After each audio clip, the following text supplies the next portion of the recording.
Your personality decides how people treat you, and your confidence decides how far you go. Right now, people are judging you within seconds. At work, in public, even online. They notice the way you speak, the way you carry yourself, and the way you react. If you don't control those things, you're letting others control the way they see you. Most people wait for confidence to magically appear. They think it will come with time. It doesn't. You build it by taking small, intentional steps every single day. And the same goes for your personality. It grows when you actively work on it. In this video, I'm going to give you simple, practical, daily tips you can start using right now to improve both. No fluff, no theory, just real actions that make people notice you, respect you, and take you seriously. Stay with me until the end, because the changes you make today can completely shift your life. Chapter 1.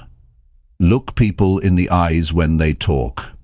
When you want to improve your personality and confidence, one of the most powerful actions you can take is to look people in the eyes when they talk. This might sound simple, but it's not something everyone does. Many avoid it. They look away, down at the floor, or over someone's shoulder. Sometimes they do it out of nervousness, other times out of habit. But here's what you need to know. Eye contact is not just about looking. It's about connection. It's about showing the other person that you are present, that you value them, and that you respect yourself enough to be seen. Think about the last time you spoke to someone who kept looking away. How did it feel? Did you feel fully listened to? Probably not. You might have felt they were distracted, disinterested, or even hiding something. Now imagine speaking to someone who looks directly at you with calm, steady eyes. You feel like they are really hearing you, like they care about the conversation, like they are confident in themselves. That's the difference. This is why mastering eye contact changes how people see you and how you see yourself. When you look someone in the eyes, you send a message without saying a word. You say, "I'm here, I'm listening, I'm confident in who I am." And when you make this a habit, it begins to change how you carry yourself in every interaction. You become more comfortable in your own skin because you are no longer avoiding human connection. You are embracing it. Now, you might think, "But Jim, what if I feel nervous when I look people in the eye?" That's natural. Many people feel that way at first. But here's the truth. Confidence is not something you wait for, it's something you build.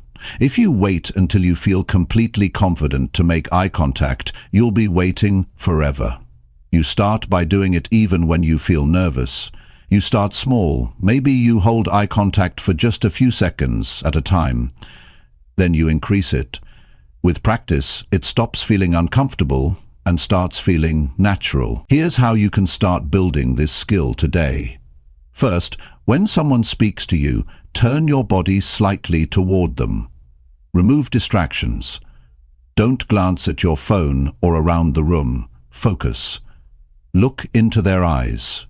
Not in an intense or aggressive way, but with a calm and steady presence. If it helps, notice the color of their eyes. This keeps your focus naturally in place. When you respond, keep that same steady gaze for a few seconds before looking away briefly, then return to it. This creates a rhythm that feels natural and keeps the connection alive. Pay attention to how people respond when you do this. You will notice they lean in more, they share more openly, they treat you with more respect. And here's something important. You'll also notice that you feel more in control of the conversation. You'll feel grounded, stable, and clear. That's what real confidence feels like. Eye contact also shapes the impression people form about you. In business, strong eye contact communicates reliability and authority. In personal relationships, it shows sincerity and trust. In every area of life, it tells people you believe in yourself.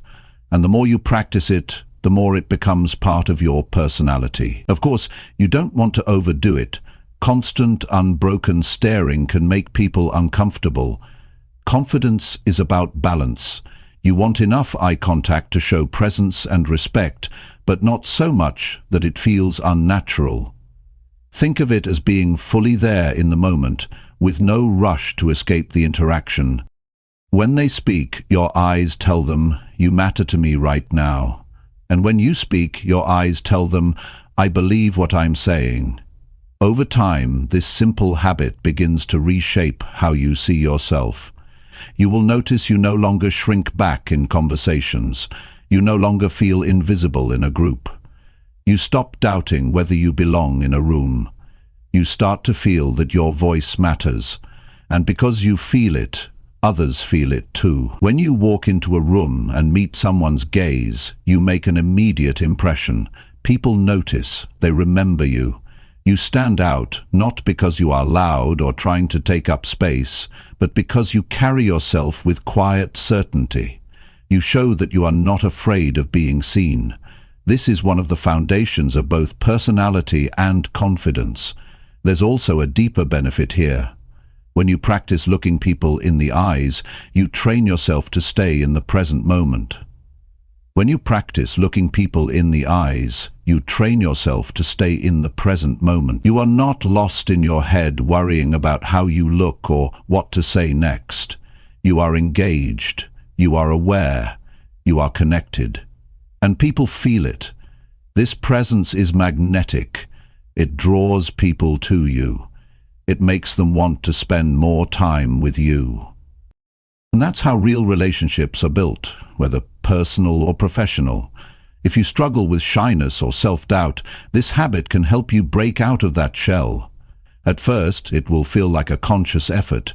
You will have to remind yourself over and over, but eventually it becomes automatic. And when it does, you'll notice you no longer avoid people, you approach them. You no longer speak softly, hoping not to be noticed. You speak clearly, because you know your words have weight. Your personality becomes sharper, more defined, more authentic. This is why I believe that learning to look people in the eyes is one of the fastest ways to improve your personality and confidence. It costs you nothing. You can start right now. And yet, it changes everything, from the way people treat you to the way you feel about yourself. So, here's your challenge for today. In every conversation you have, whether it's with a friend, a colleague, a family member, or even a cashier at the store, make eye contact. Hold it long enough to show you're listening and that you're not in a rush. If it feels awkward at first, push through it. That's the moment you're building strength. That's when the change is happening. In the coming days, you will notice that conversations feel more natural. People will open up more to you. They will remember you as someone who listens, and you will start to carry yourself with a level of confidence that doesn't need to be forced. It will come from knowing that you can face people fully, without fear. Improving your personality and confidence is not about pretending to be someone you're not. It's about becoming more comfortable being who you are, and one of the most powerful ways to do that is to stop hiding, stop looking away. Look people in the eyes when they talk. Stand there, be present, own that moment. This is a small action, but it sends a strong message. You believe in yourself, and you're not afraid to be seen. If you start practicing this today and commit to it daily, you'll see the difference, not in months or years, but in days. Because the moment you start showing up fully in your conversations, people will see you differently. More importantly, you will see yourself differently. And that change, that shift in how you feel about yourself, is the real reward. Chapter 2. Say your opinion even if it feels uncomfortable. Speaking your opinion when it feels uncomfortable is one of the most important skills you can ever develop for building confidence and shaping a strong personality. It is not just about having a voice, it's about using it, even when your heart is racing and you would rather stay silent. People often avoid sharing their real thoughts because they fear being judged, disliked, or misunderstood. But if you let fear decide when you speak, you'll spend your life agreeing with things you don't agree with, following paths you don't believe in, and hiding the real you from the world. That's not living fully, and it's certainly not how you build strength of character. There will be times when you know the truth, but saying it will cause tension. You might be in a meeting where everyone is nodding along with a bad idea. You might be with friends who are all agreeing on something you know is wrong. In moments like these, your mind starts debating, should I say something? What if they think I'm wrong? What if I make things awkward? That inner hesitation is exactly where confidence is tested and built. The easiest choice is to stay quiet. The better choice, the one that shapes your personality, is to speak. When you share your opinion, even in uncomfortable moments, you prove to yourself that your voice matters. You stop waiting for approval to exist. And the more you do this, the less fear controls you. You begin to trust yourself in every environment. That trust becomes part of your identity. It shows in how you stand, how you talk, and how people respond to you. It's important to understand that saying your opinion doesn't mean being rude, harsh, or forcing your ideas on others. Confidence is not aggression. The goal is not to win every discussion. It's to express yourself honestly while respecting others. That balance is what earns respect. People may not agree with you, but they will remember you as someone who stands by their beliefs. And over time, that is far more valuable than being known as someone who always agrees just to keep the peace. The fear of speaking up usually comes from a few places. Sometimes it's a fear of rejection, worrying that if someone disagrees, it means they dislike you. Other times, it's the fear of making a mistake in front of others. And in many cases, it's simply a habit built over years of staying silent. The good news is that habits can be broken. You can train yourself to speak up, just like you can train yourself to work out or learn a new skill. It starts with small steps. If you're not used to sharing your opinion, begin in lower stakes situations. If you're in a group deciding where to eat, say what you prefer, instead of saying, I don't mind. If you're discussing a topic you know something about, share your knowledge instead of waiting for someone else to say it first. These small moments teach your mind that nothing bad happens when you speak up. And each time you do it, you take another step toward breaking the pattern of silence. Once you start building that habit, you'll notice something powerful. Speaking your opinion is not just about the moment. It shapes how people view you long term. In your workplace, it positions you as someone who can contribute ideas and think independently. In your personal life, it makes you someone who is real and trustworthy.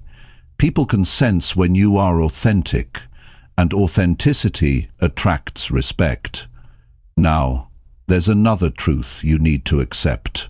Sometimes when you speak your opinion, people won't agree with you. That's okay. Disagreement is part of life. What's not okay is silencing yourself just to avoid it. When you're willing to share your perspective, knowing that some people will reject it, you are free. You no longer depend on everyone's approval to feel secure. That freedom is a core part of true confidence. One of the biggest mistakes people make is thinking they need the perfect words before they can speak up. They overthink every detail, and by the time they're ready, the moment has passed. Understand this. You don't have to be perfect to be valuable. Your opinion is worth hearing, even if it's not perfectly polished. Confidence comes from expressing yourself clearly and honestly, not from delivering a flawless speech. To make your opinion land well, focus on your delivery. Speak at a steady pace. Keep your tone calm but firm. Look at the person or people you're addressing, Avoid fidgeting or looking away. These small physical actions reinforce your words with presence.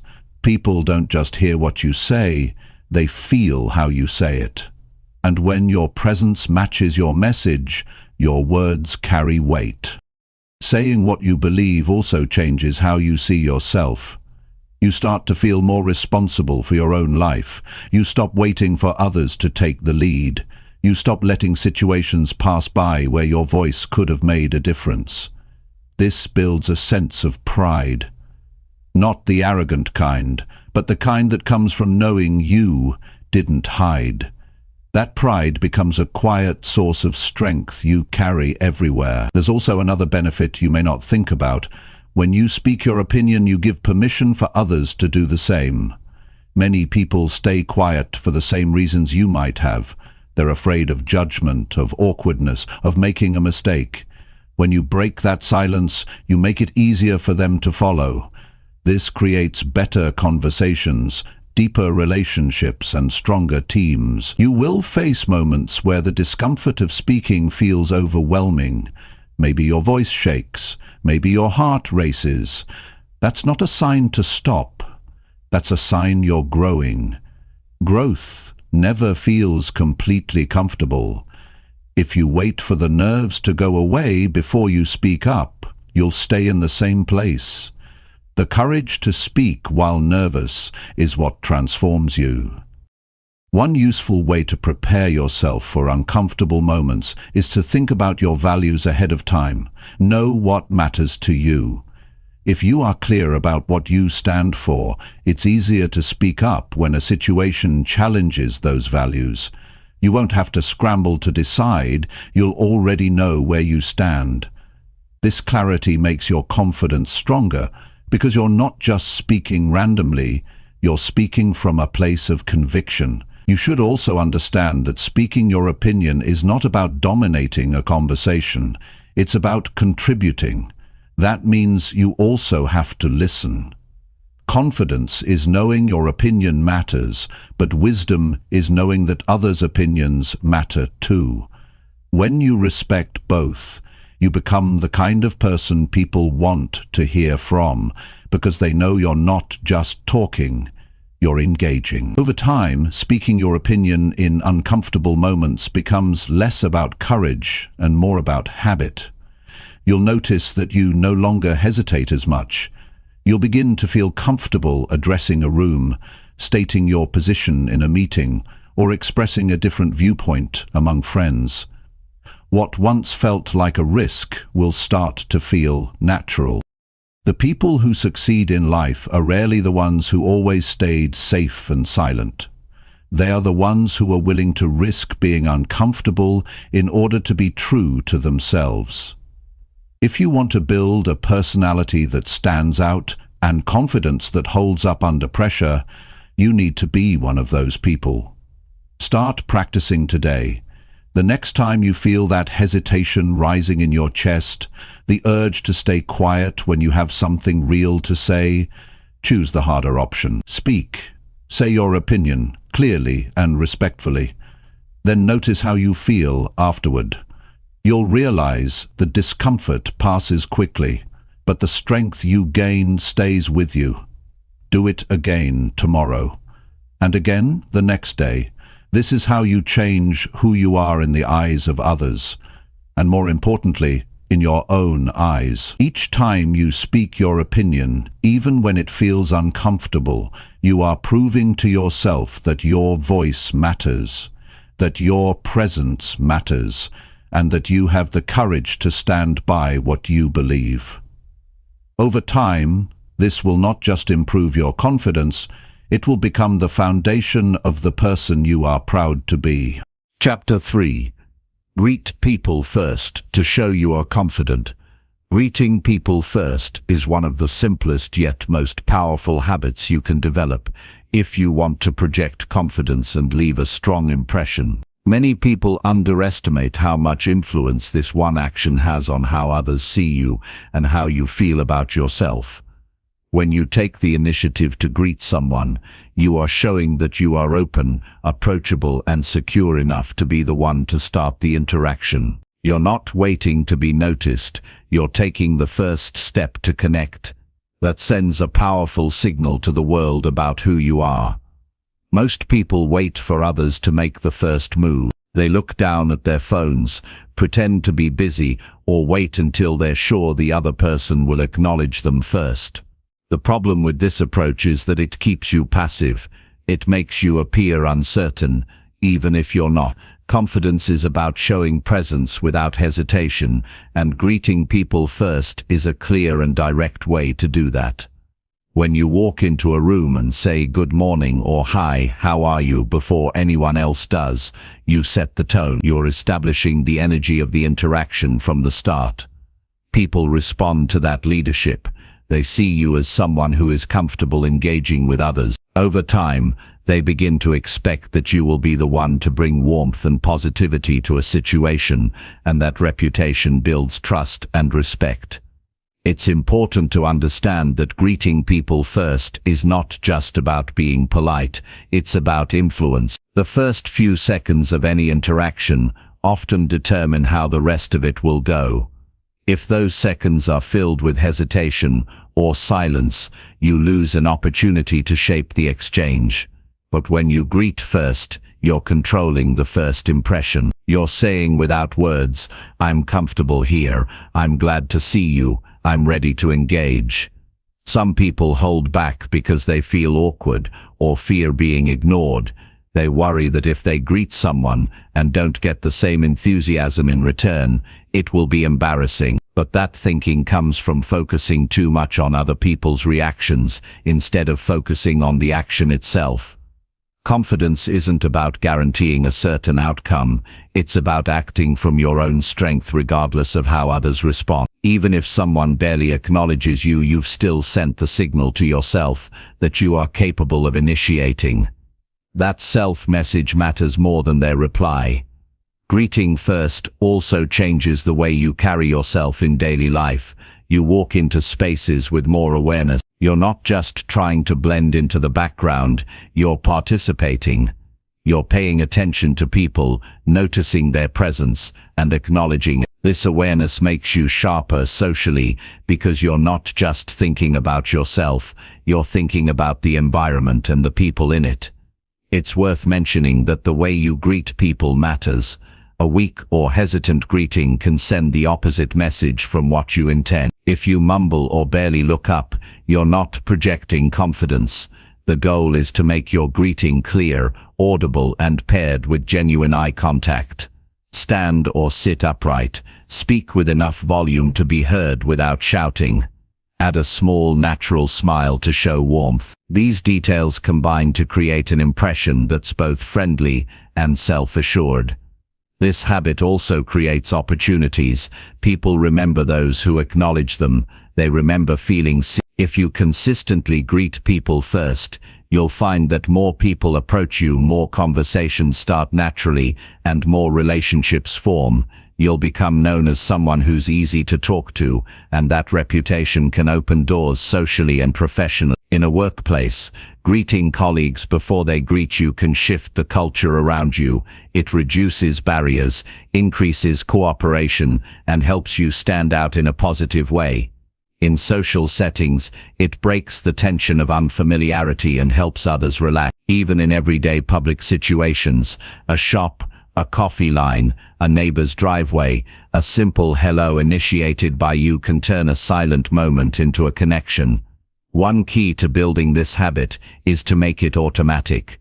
Don't overthink it or wait for the perfect moment. As soon as you see someone you know, greet them. If you're passing a stranger in a friendly environment, give a quick hi or good morning. At first, you may have to consciously remind yourself, but after enough repetition, it becomes second nature. And once it's second nature, your personality starts to be defined by this easy confidence. Greeting people first can also help break patterns of social anxiety. Many people avoid interactions because they fear rejection. They think, if I don't initiate, I can't be turned down. But that fear keeps them from building the social skills that would actually make rejection less likely.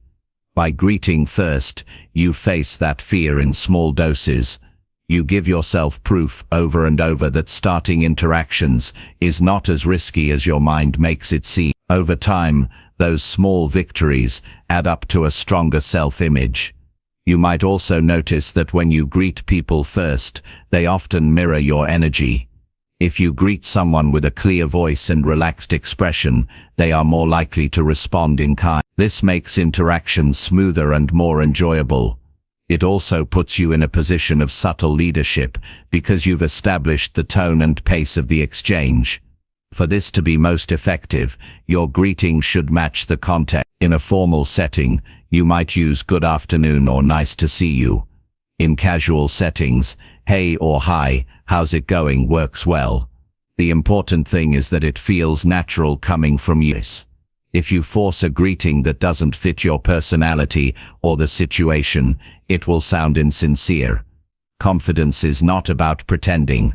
It's about expressing yourself in a way that's real and comfortable. One thing to remember is that greeting first doesn't mean you have to be overly talkative or force conversation. It's about opening the door, not pushing people through it. Sometimes a simple greeting is enough to make a person feel acknowledged. Other times, it might lead to a longer exchange. You let it develop naturally. The win is in the act of initiating, not in controlling where the conversation goes. Over time, you will start to see the ripple effect of this habit.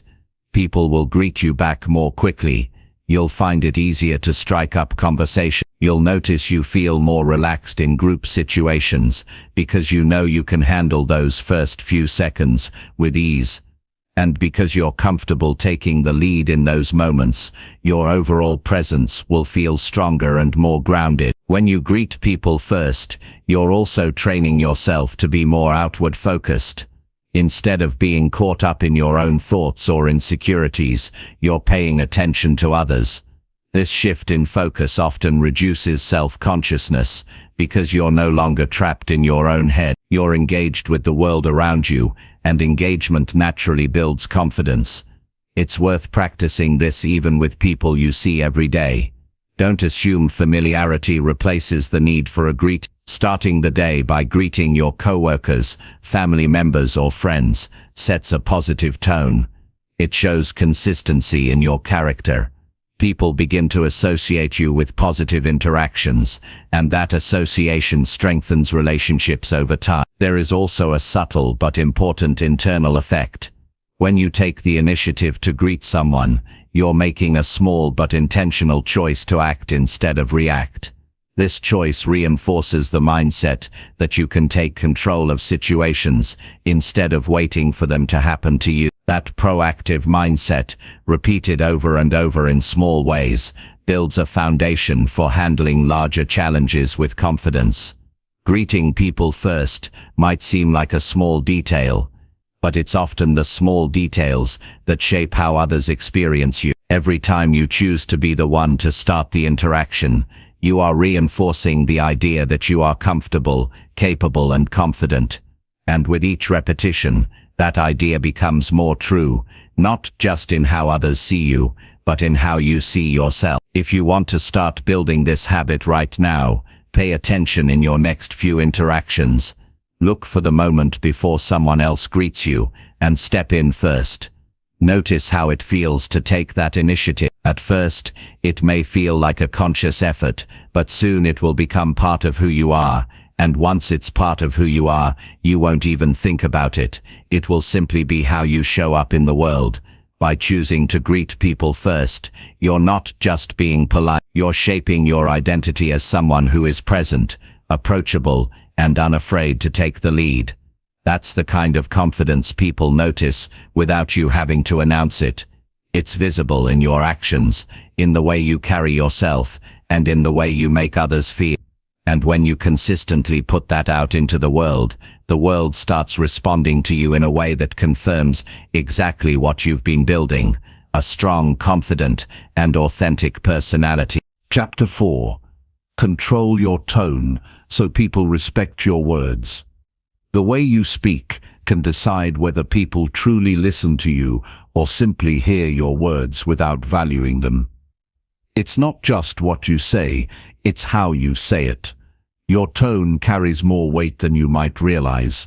It can make your message sound strong and reliable, or it can weaken it before your words are even understood. When you control your tone, you show self-control. You show that you are intentional about your message and that you respect both yourself and the people you are speaking to. This is what earns you respect in return. People often focus on choosing the right words, but tone is what gives those words their real meaning. Two people can say the same sentence, but the one with a steady, confident tone will always be taken more seriously. The other, if their tone is shaky, rushed, or too sharp, will struggle to get the same impact, no matter how smart or accurate their words are. That's why developing the ability to control your tone is essential if you want to be someone whose words carry influence. Controlling your tone starts with awareness. Many people don't even realize how they sound when they speak. They may think they are speaking calmly, but others hear tension or impatience, or they may feel passionate, but their tone comes across as aggressive. The first step is to pay attention. Notice how your voice changes when you're under stress, when you're excited, or when you're frustrated. You can even record yourself in conversation to hear what others hear. This can be uncomfortable, but it's one of the fastest ways to recognize what needs adjusting. Once you become aware, the next step is to manage your breathing. A rushed or uneven breath often leads to a rushed tone. People who speak too fast can sound nervous or unsure, even when they are confident in their thoughts. Slowing down your breathing naturally slows down your speech, giving your voice a calmer and more grounded quality. When your voice sounds steady, people are more likely to believe that you are steady. Volume also matters. Speaking too softly can make it seem like you lack conviction, while speaking too loudly can make you appear overbearing. The goal is a balanced volume that matches the setting. In a quiet room, you don't need to raise your voice much. In a large space or noisy environment, you need more projection, but without shouting. Adjusting your volume to fit the moment shows that you are in control of the situation.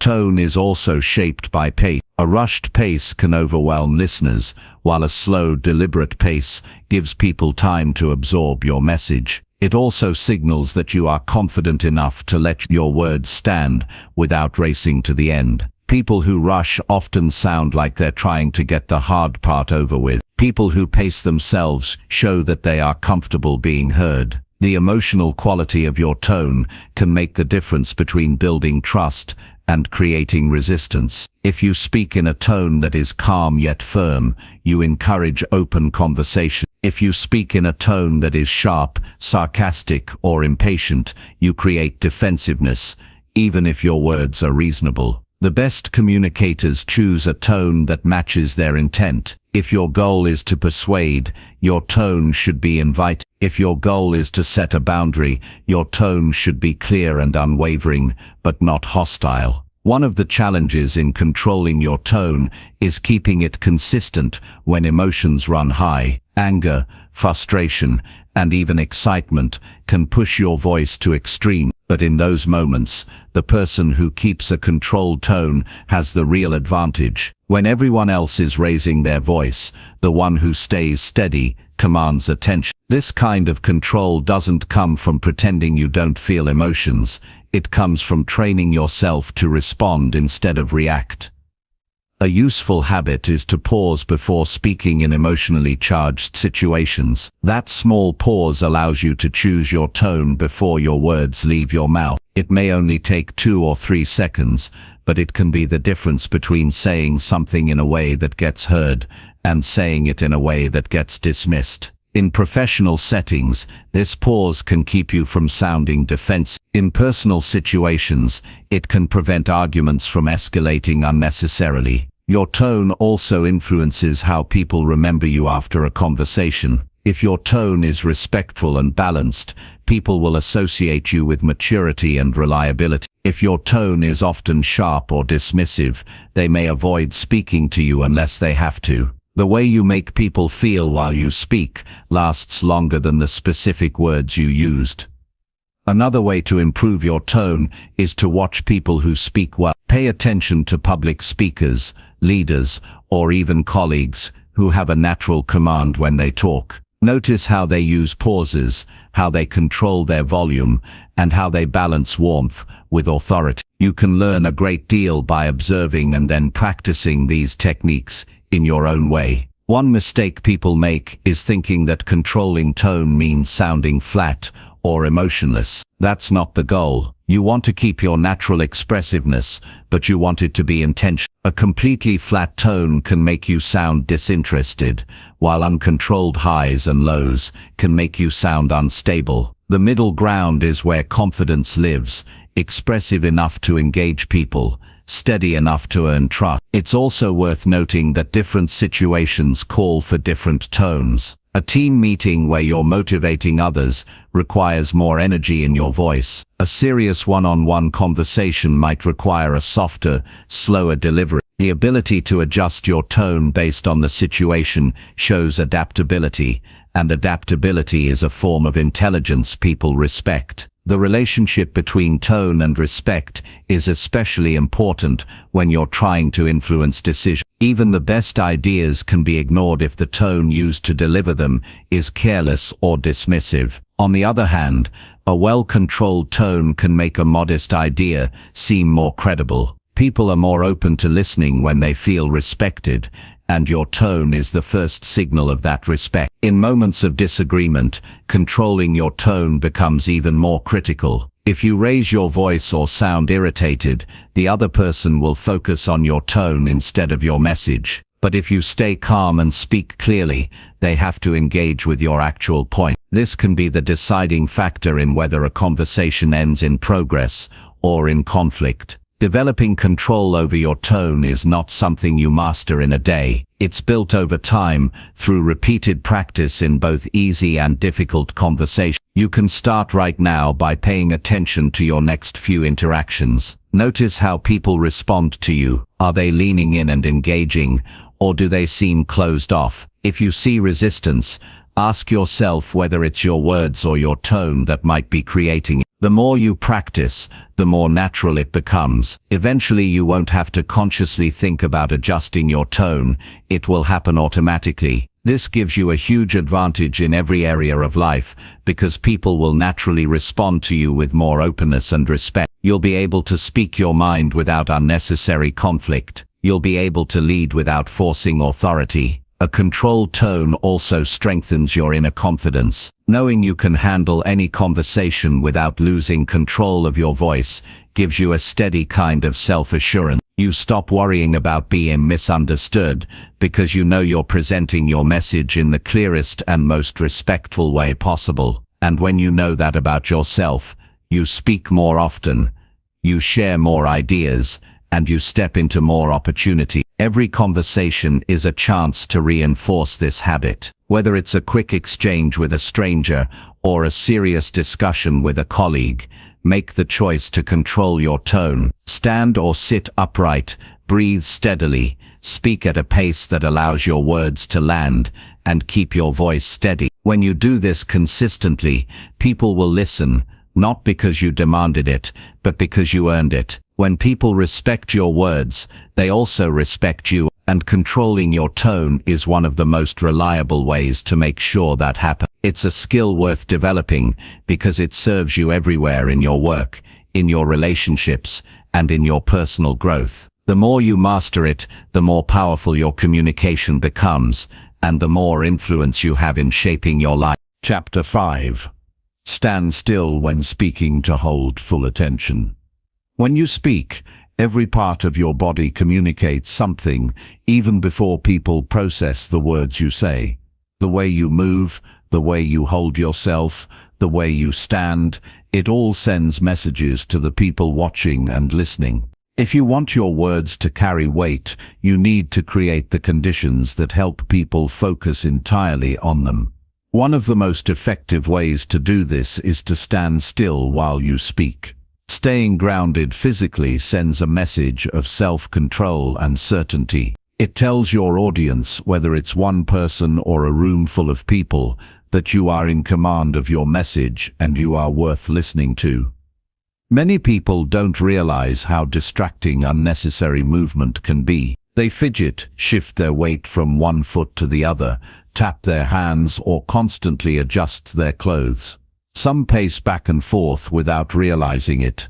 These actions might feel natural in the moment, especially if you're nervous, but they dilute the strength of your delivery. People's eyes start following your movements instead of focusing on your words.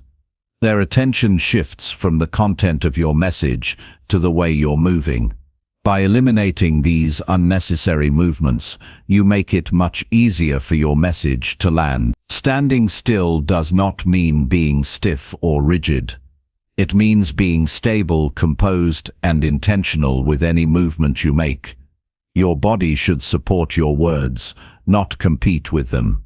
When you are grounded, you create a sense of presence that is impossible to ignore. People instinctively give more attention to someone who appears steady and composed because it communicates confidence and authority. The moment you begin speaking, your audience, whether consciously or unconsciously, starts forming an impression about you. If you appear restless, that impression will be one of uncertainty.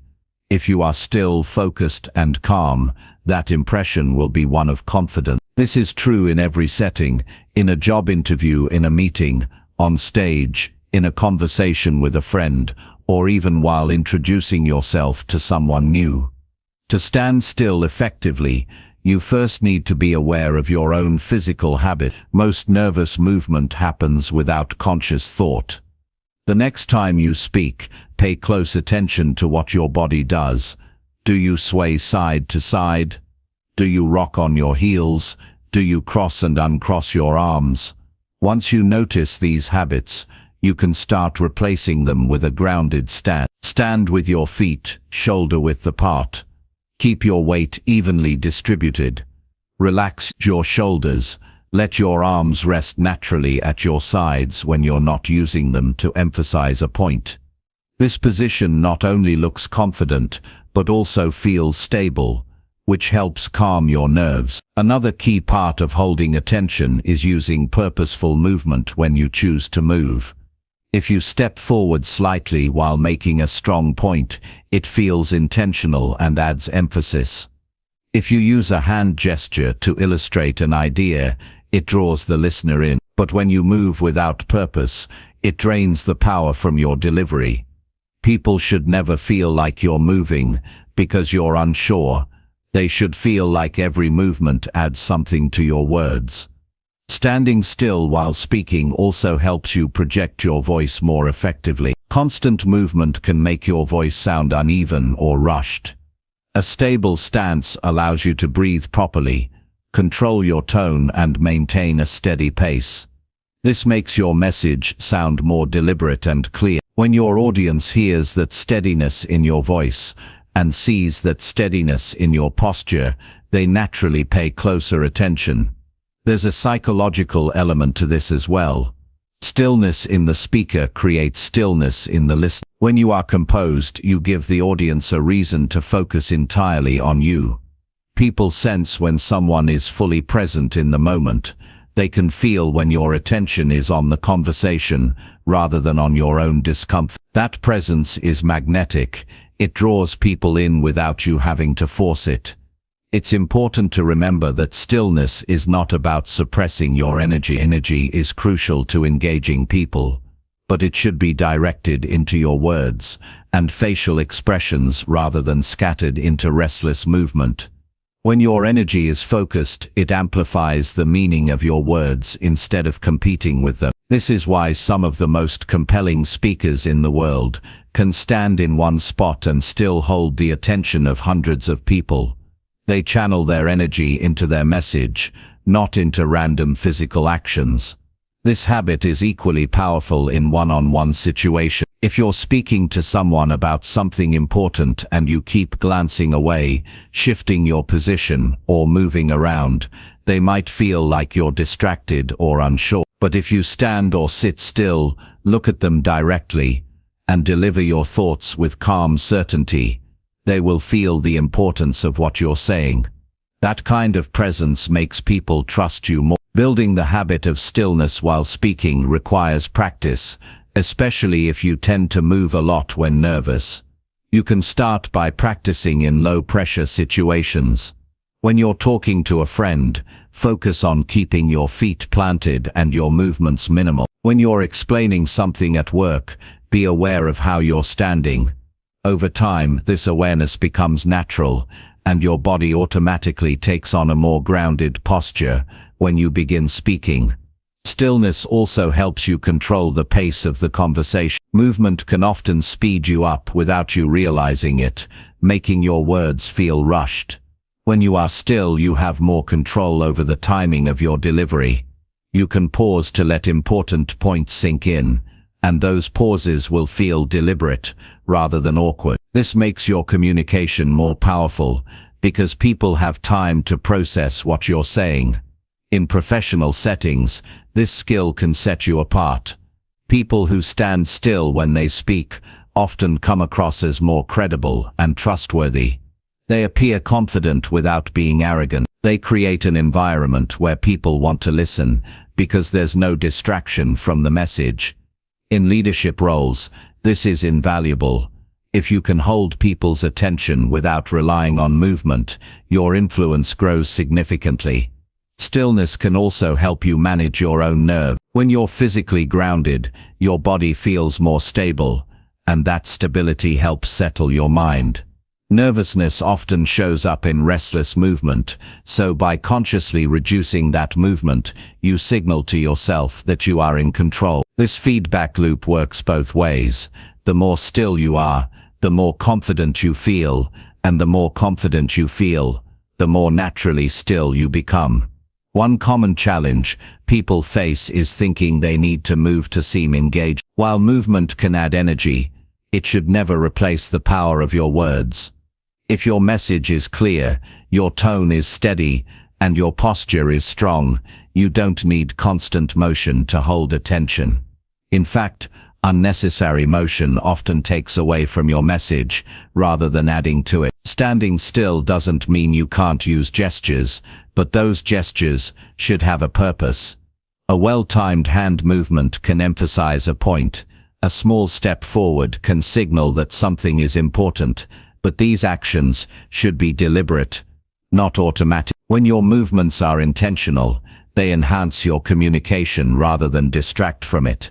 The key is to make stillness a natural part of how you communicate, not something you only do in formal situations.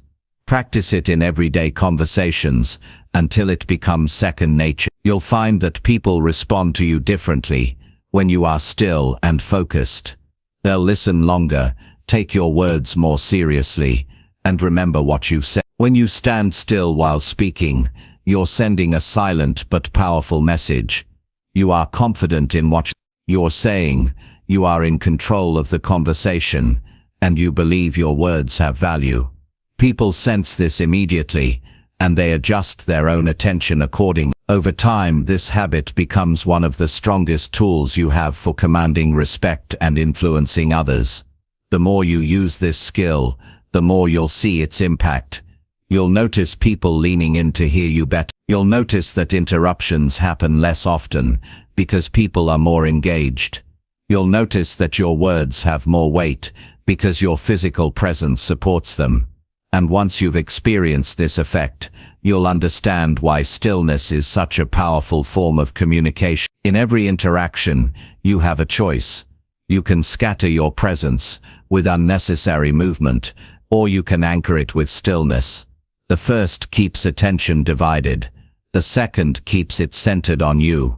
If you want people to hear, understand, and respect what you say, choose stillness. Let your words do the work, supported by a posture and presence that say clearly, without a single extra movement, that you are worth listening to. Chapter 6.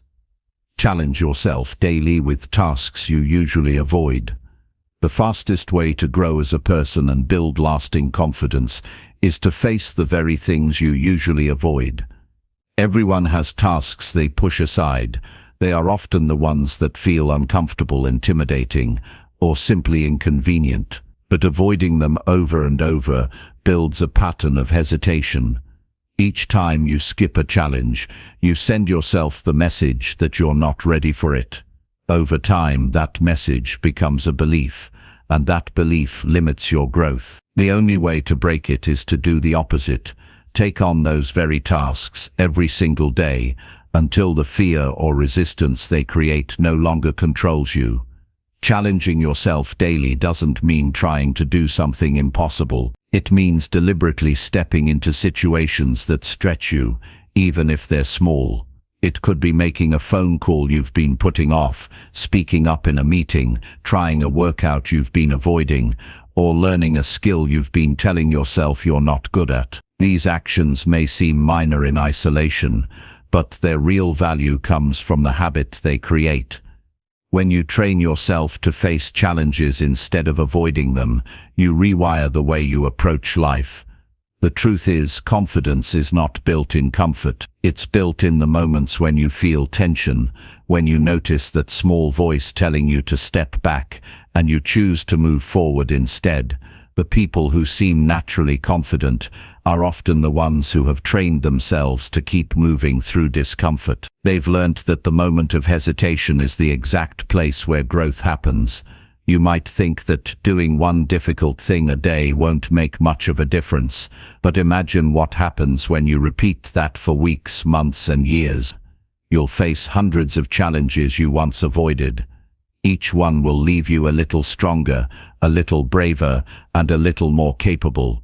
The person you become after a year of facing small daily challenges will feel completely different from the person who avoided them. One of the biggest benefits of this habit is that it changes your relationship with fear. Most people try to wait until they no longer feel afraid before they take action, but fear doesn't just vanish on its own. It fades when you prove to yourself that you can act despite it. The first time you face something you've been avoiding, you might feel nervous. The second time it feels easier. By the 10th time you wonder why it ever bothered you at all. That transformation only happens through repetition. Another advantage is that tackling avoided tasks builds discipline. Discipline is doing what needs to be done even when you don't feel like it. Every time you push yourself to complete something you'd normally put off, you're strengthening that discipline, and the stronger it gets, the more reliable you become in all areas of life. You stop waiting for motivation to strike and start acting because it's the right thing to do. That reliability is a huge part of both personality and confidence. People trust those who consistently follow through. It's also important to understand that these challenges don't have to be public or dramatic. The most powerful ones are often private. No one else has to see you doing them. What matters is that you see yourself doing them. You're building self-respect, and self-respect is the foundation of confidence. You know you can depend on yourself, and that quiet certainty changes the way you move through the world. Some days, the challenges will be small. Maybe you respond to an email you've been avoiding for a week. Other days they'll be bigger, like having a difficult conversation or applying for an opportunity that intimidates you. The size doesn't matter as much as the consistency. The key is to make it a non-negotiable part of your day. One thing you usually avoid must get done today. No exception. When you start this habit, you may notice resistance creeping in quickly. Your mind will try to talk you out of it. It will give you excuses, distractions, and rationalizations. That's when you need to remember why you're doing this. Not to be perfect, but to become stronger. Each time you break through that resistance, you prove to yourself that you are in control, not your excuses. The changes you experience from this habit aren't just mental. Physically, you'll notice a difference in how you carry yourself. You'll walk with more purpose, speak with more assurance, and approach situations with less hesitation. That's because your brain starts to associate challenges with success instead of failure. The more often you win those small daily battles, the more you expect yourself to win in the future. There's also a ripple effect. Once you start challenging yourself in one area of life, you naturally start doing it in others. You might begin by pushing yourself at work, and soon you're taking on personal goals you've been avoiding. You might start with physical challenges, and eventually you're initiating conversations you once found intimidating. The habit spreads because you've built the muscle of action. One important thing to keep in mind is that challenges don't always need to be about fixing weaknesses. They can also be about expanding strengths. If you're already good at something but tend to stay within safe limits, push beyond them. Enter a competition, aim for a higher standard, or take on a project with more responsibility than you're used to. Growth happens at the edge of your comfort zone, whether that edge is in a weakness or a strength. The most valuable outcome of this habit is how it shapes your identity. You stop seeing yourself as someone who hesitates and start seeing yourself as someone who acts. That shift in identity is powerful because once you believe you're the kind of person who takes action, you'll look for opportunities to prove it again and again. It becomes a cycle of action and growth that keeps building on itself. In relationships, this habit makes you more dependable and more interesting. People can sense when you're someone who faces life head-on. They feel more comfortable relying on you because they know you won't shy away from what's difficult. They're also drawn to you because you have stories, experiences, and insights that only come from pushing yourself into new situations. Professionally, the difference can be even more noticeable. The people who get promoted, trusted with important projects, or given leadership roles are rarely the ones who only do what's easy. They're the ones who consistently step up for the tasks others avoid. They show they can handle pressure and uncertainty, which are essential qualities for leadership. By making daily challenges part of your life, you're training yourself for these moments before they arrive. It's worth remembering that you don't have to succeed at every challenge to benefit from it. The act of attempting something you'd normally avoid is valuable in itself. Even if you fail, you've broken the habit of avoiding. And often the lessons you learn from failed attempts are the very things that prepare you to succeed the next time. This is not a short-term strategy. The real power of challenging yourself daily comes from making it a permanent part of how you live. Over time, the things that used to intimidate you will feel routine. That doesn't mean the habit stops working. It means you'll keep raising the bar. As you grow, you'll find new areas to challenge yourself in, ensuring that you never stagnate. The person who takes on daily challenges is not the same person who avoids them. The difference is visible in their confidence, their personality, and their results in life. One is reactive, letting fear decide what gets done. The other is proactive, deciding for themselves what needs to be done and doing it. The choice of which one you become is made in the small moments, each day when you either face the task or turn away from it. If you commit to facing one avoided task every single day, you'll be amazed at how quickly your life starts to feel different. You'll begin to notice a deeper sense of pride at the end of each day, not because everything went perfectly, but because you showed up for yourself. That pride builds momentum, and momentum turns into transformation. Before long, you'll look back and realize that the things you once avoided without a second thought are now just part of your normal routine. That's when you'll know this habit has done its job. It has made you stronger, more capable, and more confident than you were before. And the best part is, there will always be another challenge waiting for you tomorrow, ready to push you just a little further and help you grow into the person you're capable of becoming. Chapter 7. Speak slower to make your words more powerful. The speed at which you speak can determine whether your message has a real impact or fades into the background. When you speak too quickly, your words may come out before the listener has time to process them. They might catch your sentences, but miss your meaning. They might hear you, but not feel you. Speaking slower allows your words to breathe, gives the listener time to absorb your message, and shows that you have control over what you say. It communicates that you are not rushing to get it over with. You believe what you are saying is worth the listener's attention. Many people speak fast without realizing it. Sometimes it's because they're nervous. Other times it's because they want to fit too many ideas into a short amount of time. In some cases, it's simply a habit formed over years. The problem is that when you speak too fast, you make it harder for others to connect with you. They may struggle to keep up or miss important details entirely. If you slow down, you give them the opportunity to engage with your message in a more meaningful way. Speaking slower is not about dragging out your sentences unnaturally. It's about finding a pace that feels deliberate and steady. It's about showing that you are in control of your delivery rather than letting nerves or excitement take over. When you slow your speech, you also gain more control over your tone, volume, and emphasis, which makes your words sound more confident and intentional. A slower pace also gives you room to choose your words carefully.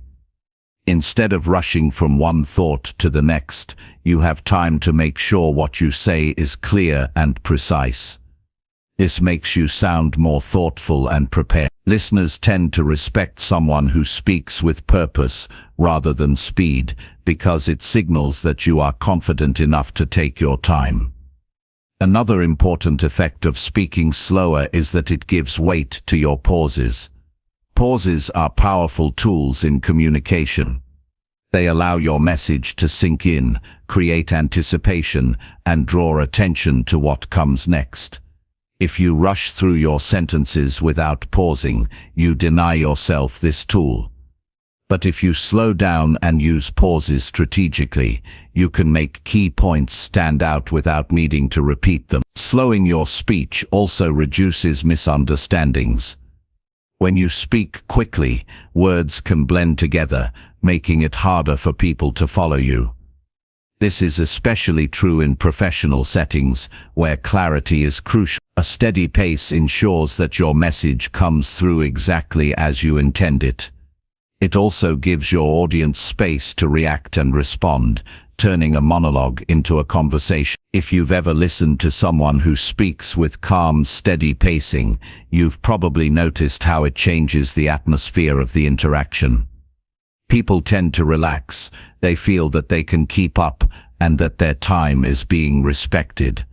They also sense that the speaker is confident. Confidence is not about rushing to prove yourself, it's about delivering your message in a way that invites others to listen closely. Training yourself to speak slower starts with awareness. The next time you're in a conversation, pay attention to your pace. Notice if you tend to speed up when you're excited or when the topic is important to you. That's often when slowing down is most valuable, because it ensures your most important points are the ones that land clearly. Breathing is another key factor. Many people who speak quickly take shallow breaths, which leads to rushed speech. Deep, steady breaths help you maintain a slower pace and keep your voice strong. Before starting to speak, take a calm breath and let your first few words set the tone for the rest of your sentence. This not only slows you down but also makes your delivery feel more composed. Slowing your speech also makes you appear more credible. People associate fast, nervous talking with uncertainty, while measured, steady talking is linked with authority and trustworthiness. When you sound like you've thought through your words, people naturally believe you've thought through your ideas as well. You might worry that speaking slower will make you sound boring or less engaging. The opposite is true when it's done right. If you combine a steady pace with natural emphasis, varied tone, and clear expression, you draw people in. You give them time to connect emotionally with your message instead of just processing the information mechanically. Speaking slower also helps you manage your own emotions during conversations.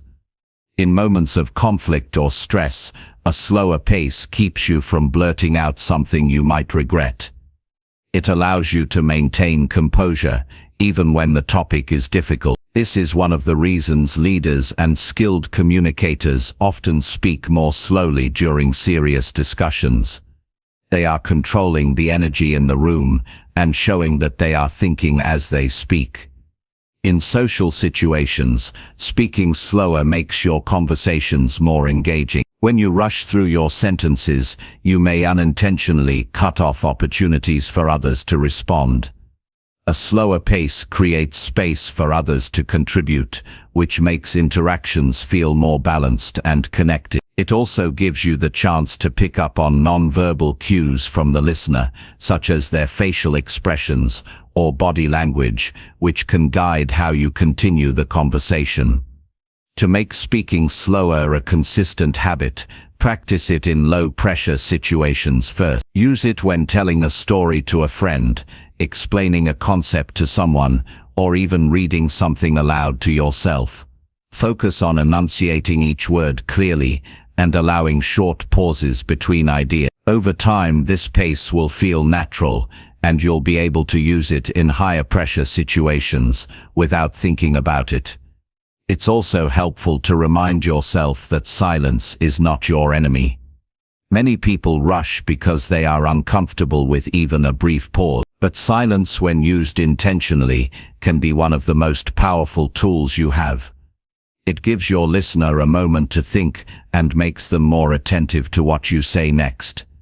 It can turn an ordinary sentence into something memorable simply by giving it space to land. Speaking slower is a skill that impacts every area of life. In professional settings, it can help you lead meetings, give presentations, or handle negotiations more effectively. In personal relationships, it can make your conversations deeper and more meaningful. In everyday interactions, it can make you someone people enjoy listening to because you make them feel included and respected. Over time, you'll notice that speaking slower changes how people respond to you. They'll interrupt less because they can follow you easily. They'll remember more of what you say because you've given them time to process it. They'll see you as more confident because your pace suggests that you're comfortable in the moment. And you'll feel that same confidence building within yourself because you're no longer racing through your own thoughts, you're controlling them.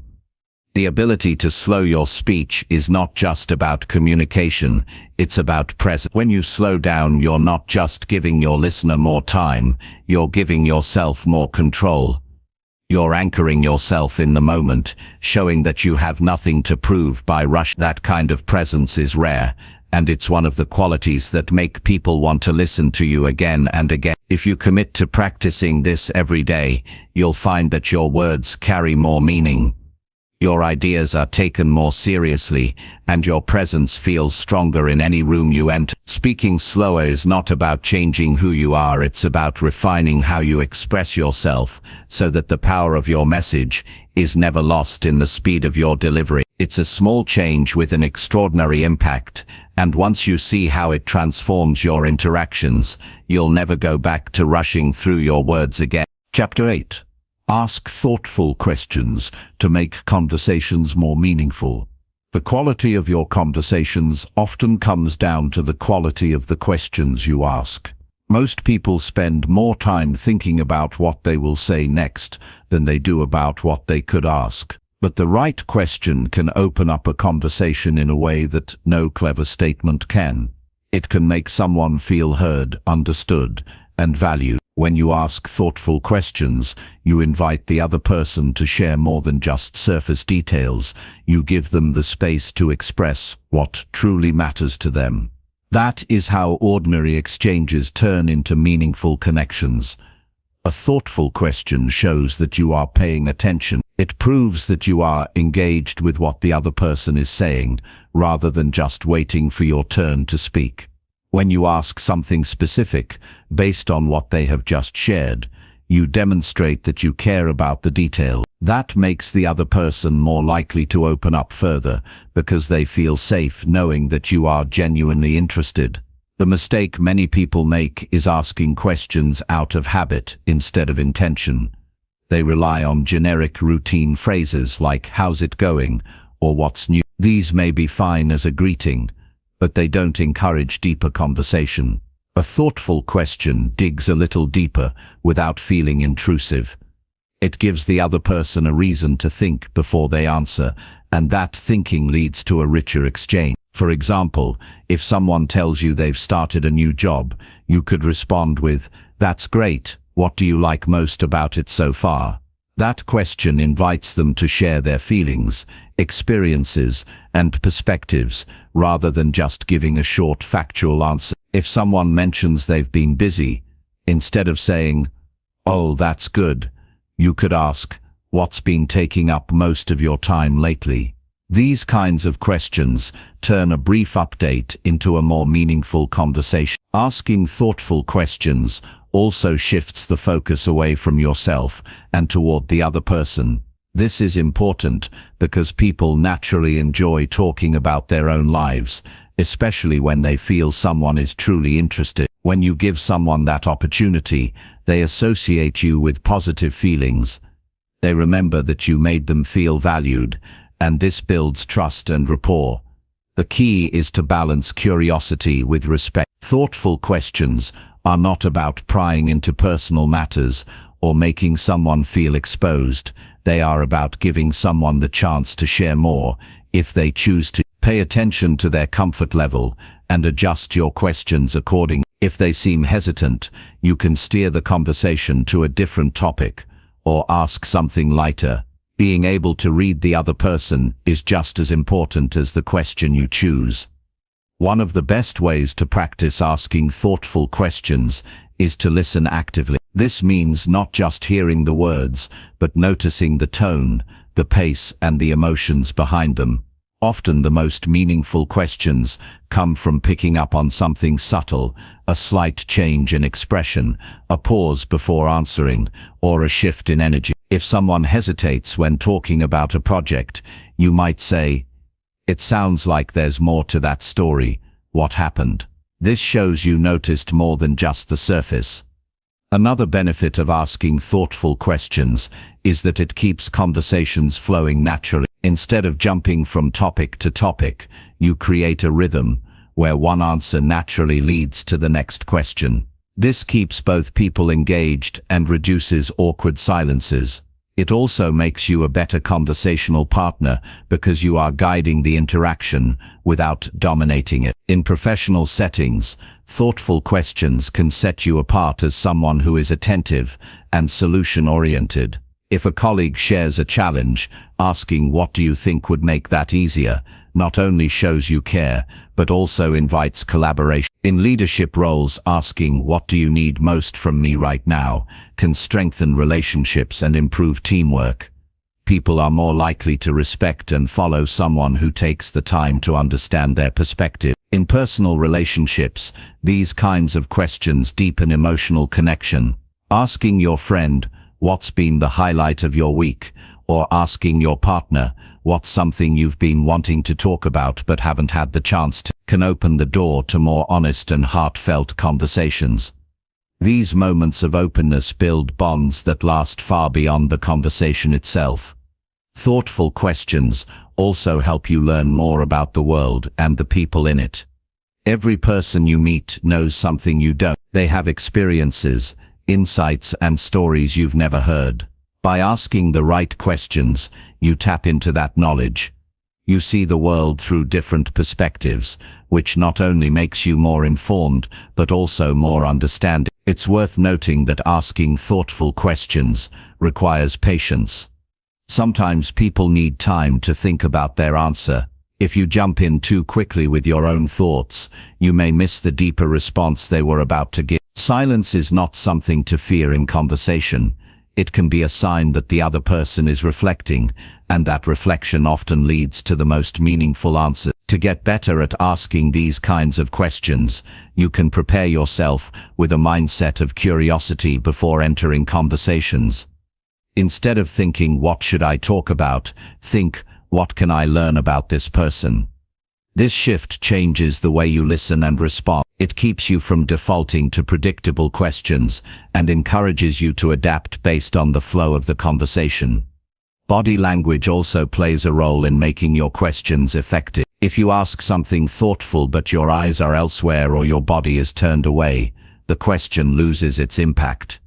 Look at the person, nod as they speak, and respond in a way that matches the tone of the conversation. This shows that your question is not just for the sake of talking, it's part of a genuine exchange.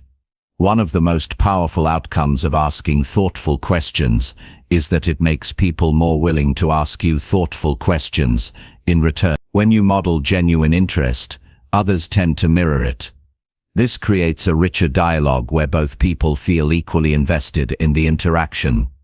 Instead of shallow small talk, you both walk away feeling like you learned something about each other. This skill becomes even more valuable when dealing with people you don't know well. First impressions are often built on how someone feels during the first few minutes of meeting you. If you can make them feel seen and heard through the questions you ask, you instantly stand out. You show that you are not just passing time, you are truly engaging with them as a person. The more you practice this, the more natural it becomes. You won't have to think about what to ask next, because your curiosity will guide you. You'll start to notice details others miss, and your questions will come from a place of genuine connection rather than from a script. This makes your conversations feel effortless and authentic. Over time, you will notice that people open up to you more easily. They will share details and thoughts they might not share with others. This is because they trust you to listen without judgment and to respond with understanding. That trust is a rare and valuable thing, and it is built one thoughtful question at a time. Asking thoughtful questions is not about trying to impress anyone. It's about building relationships that matter.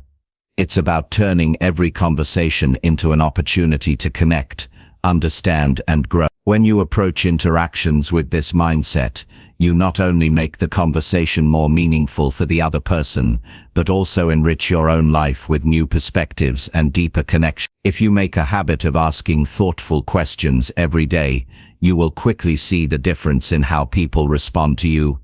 They will remember the way you made them feel, the interest you showed, and the space you gave them to share. That memory will last far longer than any small talk ever could, and it will set you apart as someone who knows how to make conversations truly meaningful. Chapter 9. Hold your ground when someone doubts your ability. When someone doubts your ability, you are faced with a moment that can either weaken you or strengthen you. The way you respond determines which it will be. Doubt from others can sting, especially when it comes from people you respect or from those whose opinions hold influence. But it's also an opportunity to show exactly what you're capable of, not just to them, but to yourself. Holding your ground is about staying firm in your belief in your own skills and refusing to let someone else's uncertainty define you.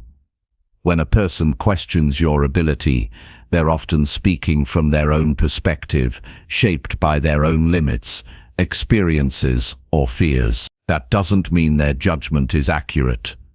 Many times, people underestimate others because they've already decided what's possible based on their own limitations. If you let their doubt dictate your actions, you are giving them power over your growth. If you hold your ground, you keep that power for yourself.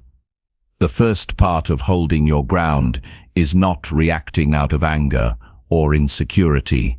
It's natural to feel defensive, but defensiveness rarely convinces anyone. Instead, take a breath and remind yourself of your own track record. You've faced challenges before, learned skills, solved problems, and pushed through setbacks.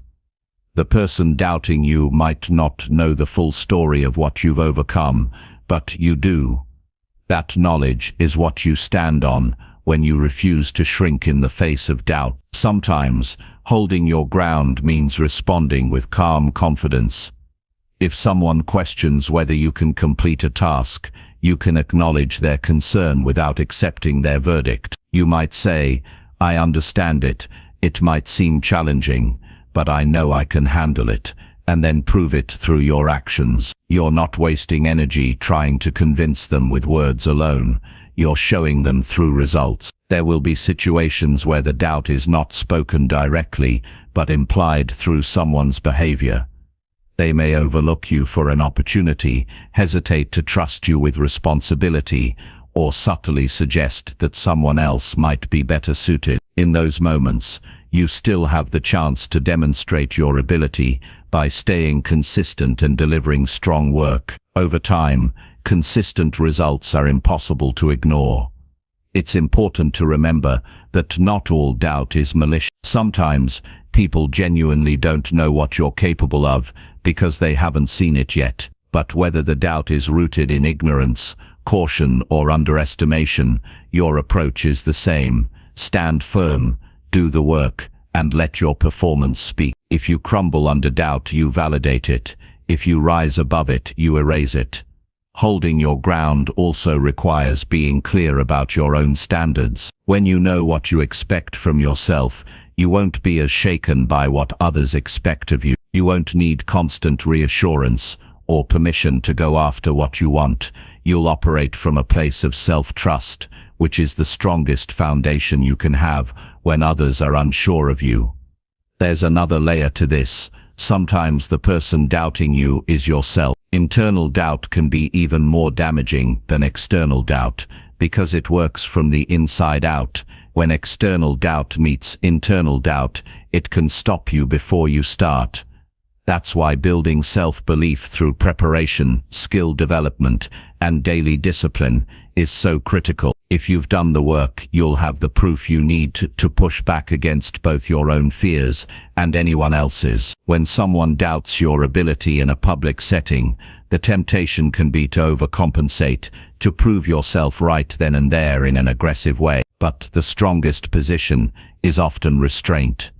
A calm, steady demeanor shows that you are not rattled. It shows that you value action over argument. People notice when you remain composed under pressure.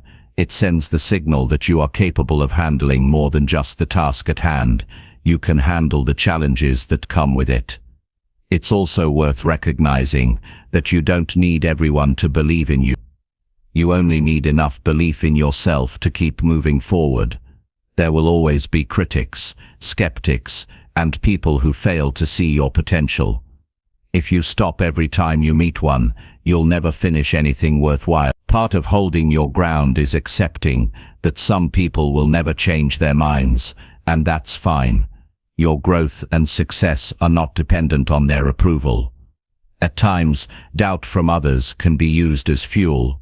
It can push you to sharpen your skills, work harder, and prepare more thoroughly. This isn't about trying to prove someone wrong for the sake of their opinion. It's about using the situation as motivation to raise your own standards. You turn their doubt into a reason to become even better, which benefits you in the long run regardless of what they think. Maintaining professionalism when someone doubts you is essential.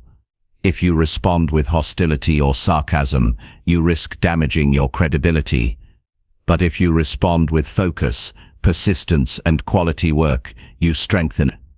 Even if the person never admits they were wrong, others will see how you handled the situation and respect you for it.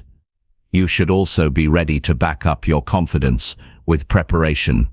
Belief in yourself is important, but it's most powerful when paired with skill and readiness. If you've put in the time to prepare, you can stand your ground without hesitation. If you haven't, doubt from others might hit harder, because deep down you'll know they have a point. The solution is simple.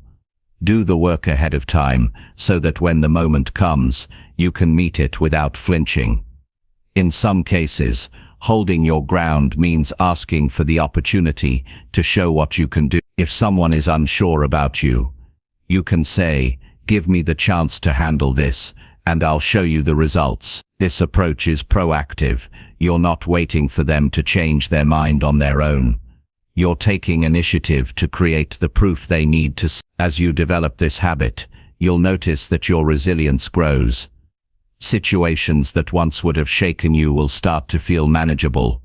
Instead of avoiding challenges where others might doubt you, you'll seek them out. You'll see them as opportunities to strengthen your reputation and your self-image at the same time. Holding your ground is not about being stubborn for the sake of it. It's about knowing when to stand firm, because the goal or task is worth it.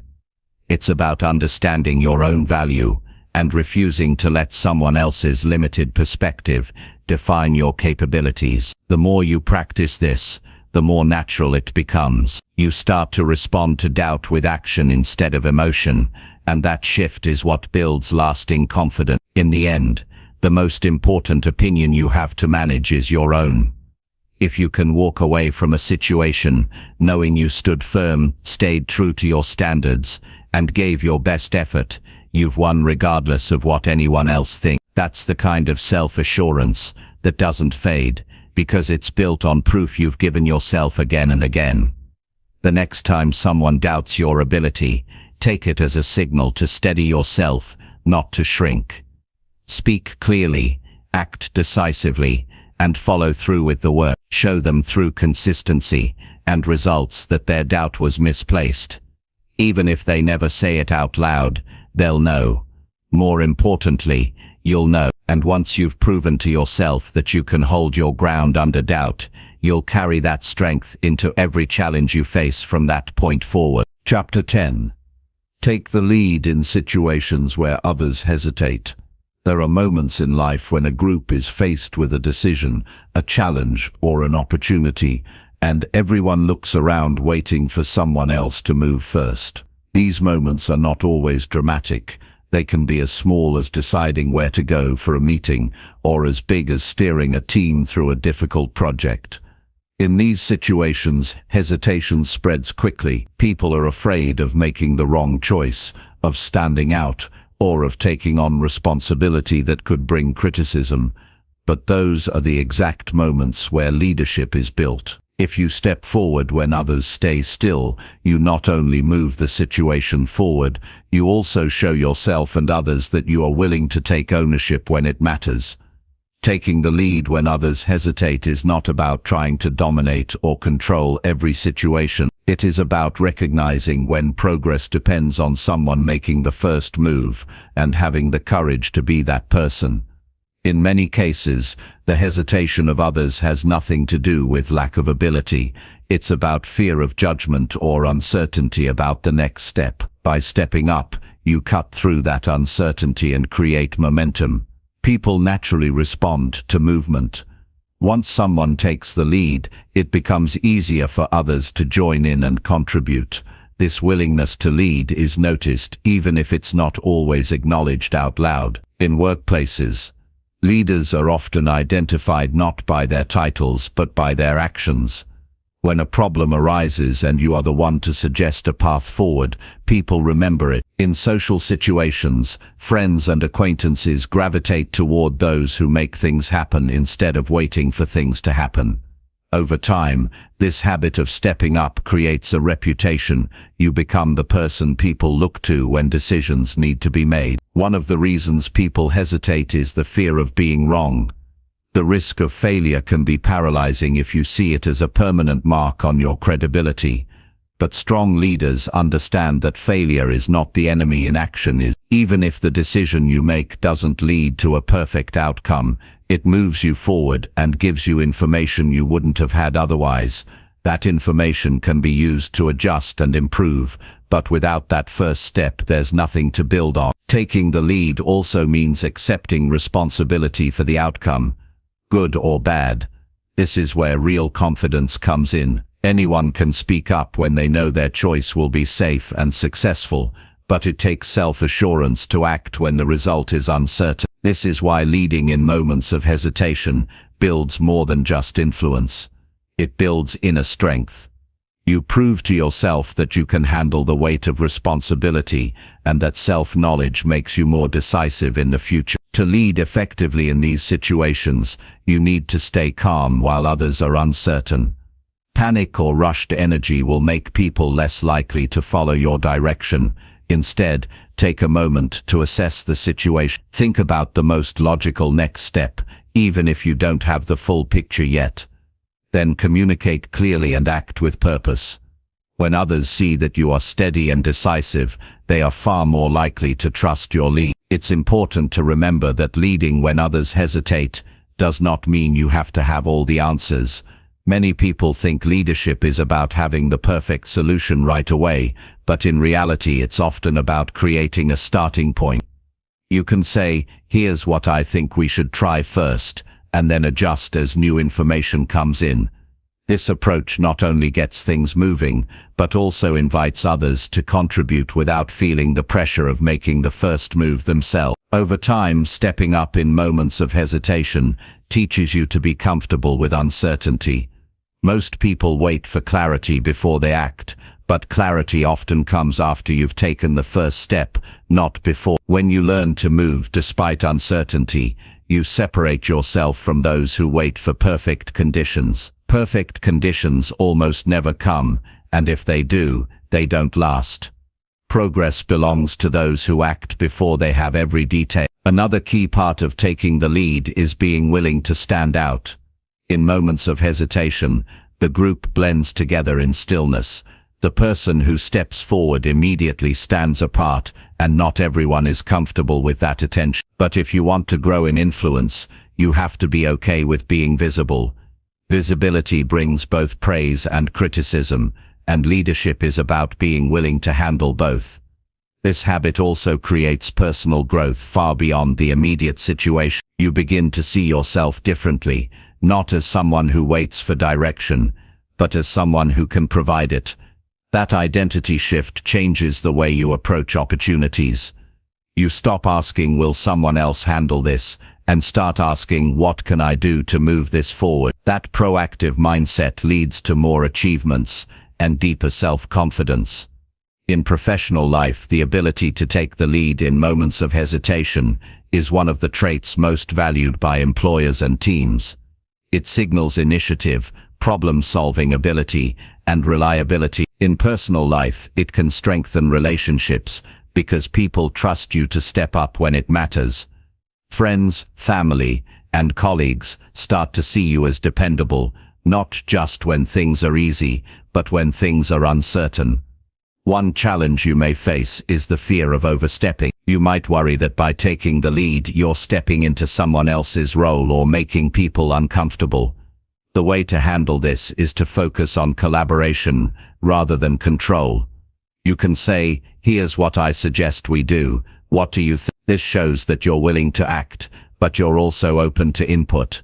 It invites cooperation rather than resistance, and it still breaks the cycle of hesitation. Another obstacle is self-doubt. You might think, who am I to take the lead here? The answer is simple.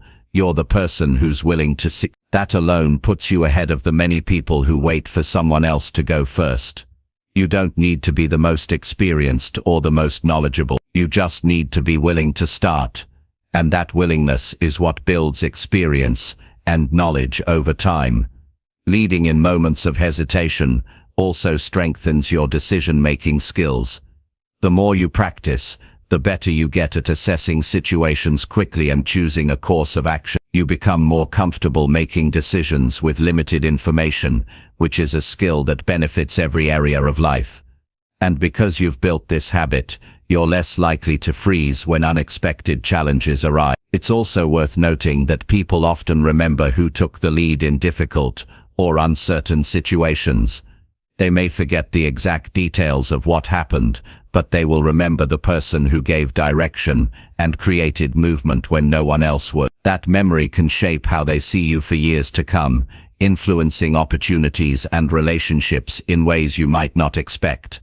The more you practice this, the more natural it becomes. At first you might have to consciously push yourself to step up. Over time, it will feel automatic. You'll see hesitation not as a signal to wait, but as an opening for you to act. That mindset makes you valuable in any setting, because you bring clarity and momentum when others bring uncertainty. Taking the lead when others hesitate is one of the clearest demonstrations of confidence. It shows that you trust yourself enough to move forward without needing perfect certainty. It shows that you are willing to take responsibility, even when there is risk. And it shows that you value progress over comfort. These qualities will not only set you apart, they will shape you into someone who can handle greater challenges and greater opportunities. If you make this a habit, you'll notice that hesitation no longer intimidates you. You'll start to see it as your cue, the moment when your role becomes clear. You'll find that people seek you out for guidance, not because you always have the perfect answer, but because they know you will act when others are stuck. That kind of trust is earned through action, and it's built one decisive moment at a time.